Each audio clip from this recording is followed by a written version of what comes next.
और यहां पे लिखा हुआ है ड्यूरिंग सच टाइम्स, ऐसे समय में एक्सपर्ट्स नया नया सेल्फ डिजाइन काइट्स उड़ाते हैं, पतंग उड़ाते हैं। तो कौन? फेस्टिवल के समय ही ना। तो पी एस और क्यू आएगा एक साथ। पी एस क्यू यहां भी है और पी एस क्यू यहां भी है। अब बाकी आर का तुमको देखना है कि आर कहां आएगा। मैं ये देख रहा हूं कि अगर मैं 1 के बाद आर रखूंगा कि पी रखूंगा, अगर मुझे ये डिसाइड करना हो कि 1 के बाद आर रखना है कि पी रखना है, तो जरा 1 पढ़े देखो तो, children are not the only ones who can fly kites. अब आप आर में देखो, फॉर पेरेंट्स इवन, और यहां पे लिखा हुआ in some countries like Malaysia there are kite festivals. तो 1 के बाद आप पी कैसे डाल सकते हो? 1 के बाद सीधे बोलोगे कि यहां बोल रहा है कि बच्चे ही सिर्फ पतंग नहीं उड़ाते, खाली समय में उनके पेरेंट्स भी बच्चों के साथ पतंग उड़ाते हैं। तो तुम्हारा 1 के बाद आर ही आएगा, पी वहां जा नहीं सकता। इसमें थोड़ा सा कैलकुलेशन लंबा हो गया था, ठीक है। The US do not want, भाई एक कंट्री का नाम है तो सीधा डज नॉट करोगे ना। Country as a name singular लिया जाता है। Dash explanation help student learn things in a better way. कैसा? एक्सप्लेनेशन अगर बहुत स्पष्ट होगा तो it has to be lucid. जिसकी बातें एकदम स्पष्ट हो, समझ में आने लायक हो, उसको ल्यूसिड कहा जाता है। क्योंकि ट्रांसपेरेंट तो पारदर्शी देखने के लिए एक्यूरेट एक्सप्लेनेशन नहीं होता। एक्यूरेट को एक्सप्लेनेशन के साथ हम नहीं जोड़ते। जब ल्यूसिड है तो एक्यूरेट के बारे में सोचना ही बेकार है। स्पष्ट explanation. Next question, Caesar was done to death by the conspirators. Done to death का मतलब मर्डर होता है, मर्डर, किसी की हत्या कर देना। Next question, the motor car is one of the useful gifts of modern science. अब इसके बाद वन ऑफ दीज, भाई वन ऑफ दीज का मतलब उसके पहले कुछ पुलल आया होगा।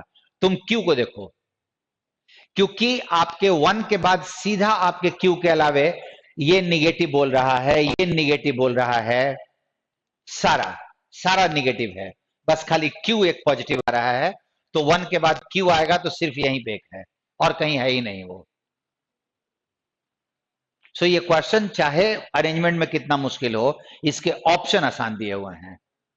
अरेंजमेंट में हमेशा आप ऑप्शन को साथ में रख के बनाया करो।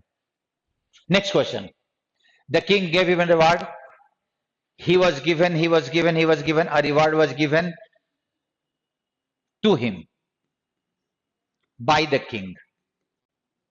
He was given a reward by the king, एकदम सही है। He was given, अब देखो ए रिवार्ड लिखा हुआ, यहां पे द रिवार्ड लगा दिया तो तुम्हारा, और यहां पे अ रिवार्ड का जगह गलत है, ये यहां पे आना चाहिए था। डूअर हमेशा सेंटेंस के लास्ट में आएगा, सारा वर्ब उसका ऑब्जेक्ट सब देने के बाद अंतिम में डूअर आएगा, एजेंट आएगा। नो सुनर लगा हुआ है तो देन लगेगा, यहां पे देन लगा है, यहां पे वेन लगा है। अब यहां लिखा हुआ है she began to take and she began taking. अब आपसे पूछ रहा है सिंपल इसमें कि बिगिन के बाद क्या लगता है। अगर स्टार्टेड होता ना तो टेकिंग हो जाता, स्टार्ट के साथ V4 और बिगिन के साथ टू V1।